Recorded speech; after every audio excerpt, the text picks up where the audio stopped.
Jangan lupa subscribe, like, dan komen, dan share ke teman-teman.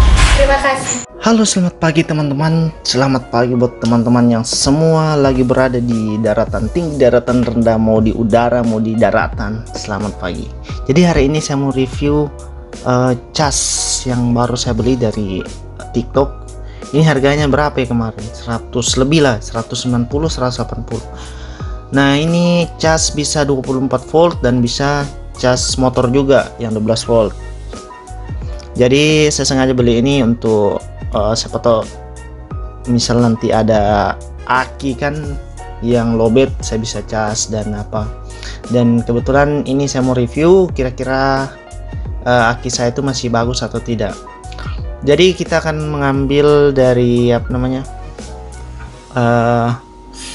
kita akan mengecek aki ini. Jadi untuk selektor yang ini, penjepit yang merah di sisi positif dan yang hitam itu di sisi negatif. Jadi untuk cara pasangnya itu kita jepit dulu di baterainya, baru kita colok. Nah, ini kita bisa lihat tegangannya itu 13,1 volt. Jadi kalau misal akinya mengisi, dia akan kedip-kedip di itunya pengisiannya. Nah, ini terus itu ampernya itu, karennya itu dia akan keluar angka 0,8, 0,9, 0,6.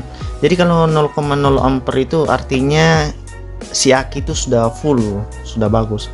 Nah, ini yang pengisiannya itu dia di angka 14,2 volt.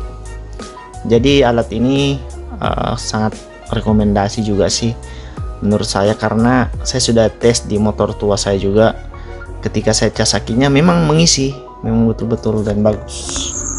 Nah, setelah kita cek, saya akan membuktikan dengan cara mengecas baterai yang sudah rusak mungkin atau yang sudah lowbat. Kebetulan saya punya, jadi saya lepas dulu aki yang baru saya dan kita ambil aki yang lamanya. Dan kebetulan aki lama saya itu saya taruh di belakang karena kan sudah nggak dipakai dan sudah rusak juga. Tapi ini untuk eksperimen saja. Kebetulan saya punya dua loh. Yang punya GS ini kebetulan dia original, dan juga satunya, jadi kita bawa dua-duanya saja untuk melakukan pengetesan. Nah, ini dia akinya agak kotor, kita bersihkan dulu, kita lap-lap atau apa, kita bersihkan dari kotoran-kotoran yang menempel di akinya. Oke, kita lap-lap guys. Kita lap bagian atasnya juga, di bagian kutubnya, kutub positif dan kutub negatifnya kita lap. Nah, kita ambil lagi satunya, dan ini mereknya apa ya, kayaknya nih Yuasa, karena ya betul Yuasa, soalnya mereknya di depan sudah hilang stikernya. Oke, kita mau cek dulu guys. Ingat selektornya dulu atau penjepitnya, dan kita cek. Nah, pada saat kita taruh ininya penjepitnya, nggak ada kode menyala, nggak menyala. Nah, ini kita colok dan kita cek. Ini tidak ada pengisian. Charging indikator juga nggak kedip-kedip, kemudian karennya juga nggak tampil 0,0 ampere, berarti ini aki sudah rusak, sudah nggak bisa mengisi lagi guys, selnya itu sudah rusak. Jadi kalau begitu cara taunya. Saya juga cek percikan, nggak ada percikan api atau percikan listrik ketika saya goyang-goyang seperti tadi. Artinya memang si aki ini sudah rusak total. Nah, itu nggak ada. Terus karen juga dan indikator pengisian nggak menyala sama sekali. Ini aki rusak.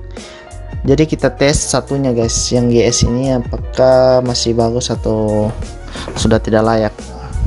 Jadi kita taruh dulu yang hitam, kemudian yang positif. Ini nggak ada menyala ya, nggak menyala, berarti ini kayaknya lowbat sekali. Dan kita cek lagi. Nah, ini juga rusak, charging indikatornya nggak kedip-kedip, kemudian karennya itu yang 0,0 ampere itu nggak ada. Seharusnya itu ada tampil sih kayak 0,9, 0,10. atau 1,1. Biasanya begitu kalau mengisi dan akinya masih bagus. Dan ini nggak ada pengisian, berarti akinya sudah rusak. Jadi itu cara sederhana untuk mengetahui akinya itu masih bagus atau tidak, dengan cara melihat apakah dia mengisi atau tidak. Nah, saya juga sudah goyang-goyang kabelnya, nggak ada percikan-percikan listrik, berarti memang ini udah nggak ada arus di dalamnya.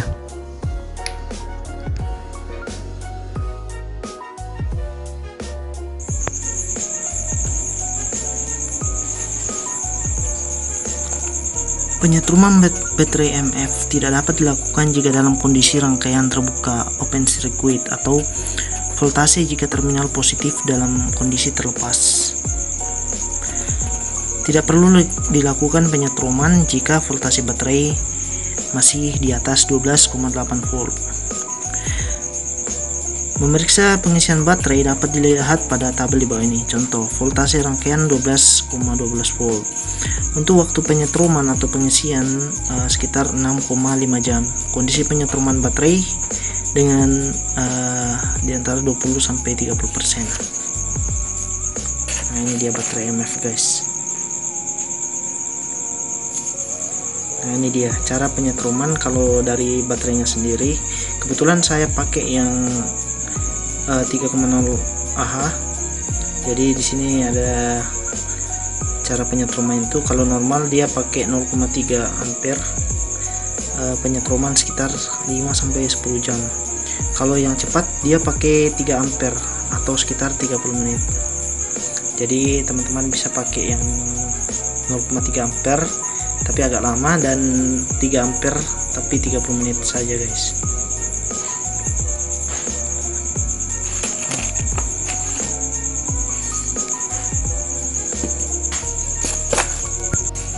Nah, ini dia untuk memeriksa dan menyetrum baterai ini, ya kan. Nah, yang pertama pemberitahuannya biasanya ini arjen, dan ini pemberitahuan agar tidak terjadi kesalahan pada saat penyetruman. Pertama, jangan melepas seal cap MF baterai. Seal cap itu yang ini, guys, ya. Nah, ini dia. Di sini ada plastik juga, jangan membuka tutup botol ini, tutup ini. Kemudian jangan menggunakan high grade battery charger. Arus pengisian yang tinggi dan kecepatan pengisian yang cepat dapat mengakibatkan panas yang berlebihan dan kerusakan plat pada baterai. Jadi di aki ini tuh ada plat, jumlahnya tuh ada 6. Ini dia garis-garisnya 1. Jadi dalam sini tuh ada plat. Di sini saya tampilkan gambarnya, jenis platnya itu seperti ini kurang lebih. Jadi di sini 1, 2, 3, 4, 5, 6. Jadi biasa kalau aki rusak itu pasti ada di salah satu kolomnya ini, di platnya itu yang rusak. Jadi kalau tukang servis baterai biasanya mereka buka di sisi sininya terus diangkat. Nah, di sini itu ada pasti salah satu plat yang hangus. Nah, platnya itu misalkan di sini yang hangus, itu yang diangkat dan diganti yang baru. Nah, akinya itu bisa berfungsi lagi. Sebenarnya ini bisa diservis, guys.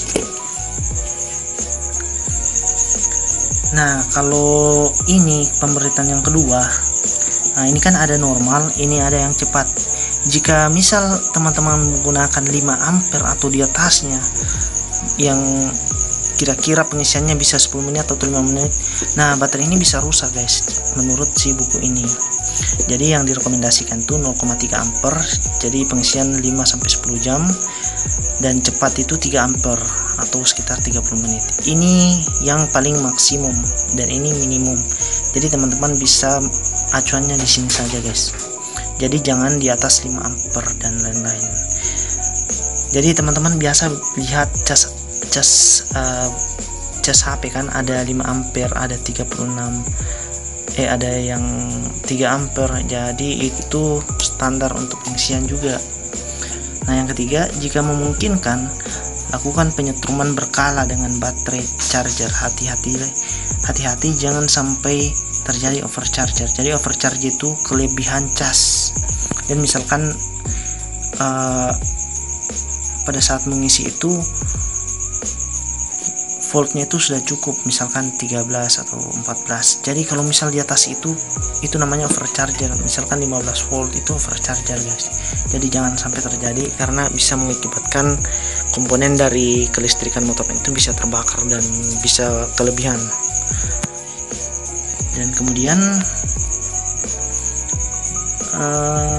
jadi di buku ini, jika memungkinkan lakukan penyetruman berkala dengan baterai charger. Jadi si Yamaha sendiri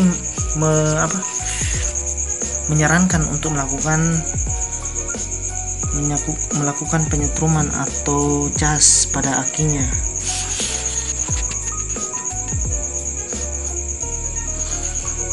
Jadi setiap 1000-2000 km jadi bisalah dicas begitu dan diperiksa misalkan.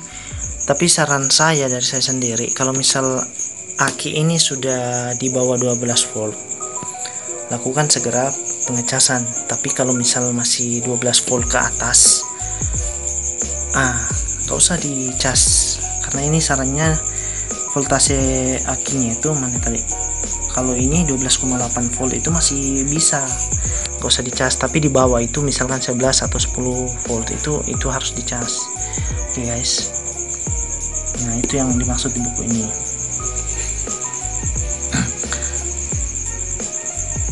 Nah, pada saat melakukan penyetruman baterai, lepaskan baterai dari sepeda motor.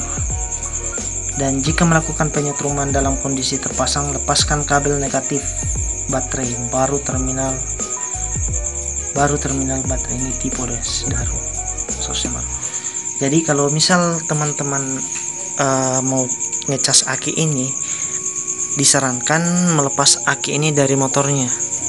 Tapi kalau misal teman-teman mau cas di motornya saja, si buku ini bilang kabel yang ini dilepas, ini nggak apa-apa terpasang. Jadi ini dilepas dan dipasang baru dicas, itu nggak apa-apa kata buku ini kan. Tapi kalau saya rekomendasikan ya bisa dilepas, dibuka saja akinya seperti ini. Jaga-jaga si motor ini kan tidak terjadi korslet. Jangan sampai ada orang iseng, dia lihat kok ini kabelnya kepasang, maksudnya kelepas, jadi dia iseng-iseng pasang, selesai bola-bola guys. Nah yang berikutnya ini lagi, untuk menghindari loncatan api, jangan menyalakan baterai charger sebelum kabel baterai charger terpasang pada baterai. Jadi yang dinamakan dulu loncatan api itu yang percikan-percikan listrik begitu guys.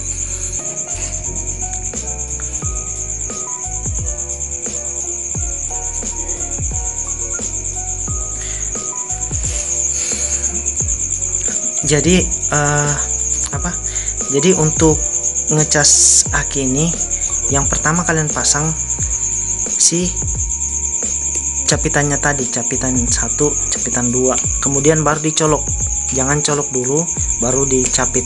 Nah itu bisa menimbulkan loncatan api. Nah itu yang direkomendasikan guys.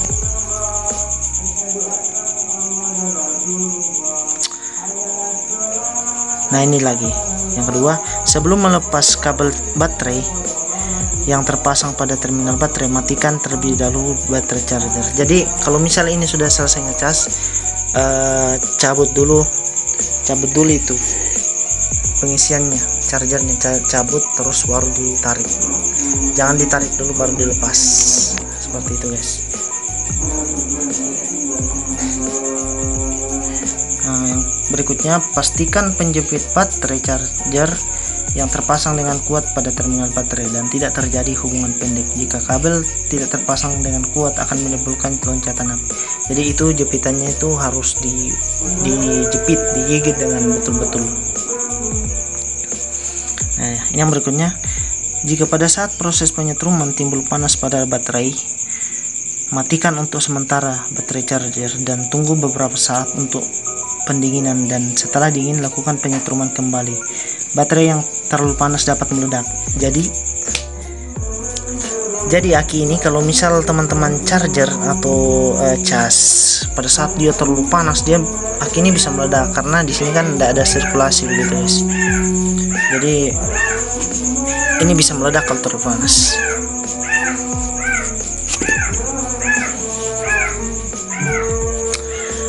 Gambar ilustrasi di samping menggambarkan voltase baterai MF akan stabil setelah 30 menit dari proses penyetroman. Untuk itu tunggu hingga 30 menit, kemudian jika akan mengukur open circuit. Nah, ini dia. Yang A ini voltage, ini 10, 12 apa tuh?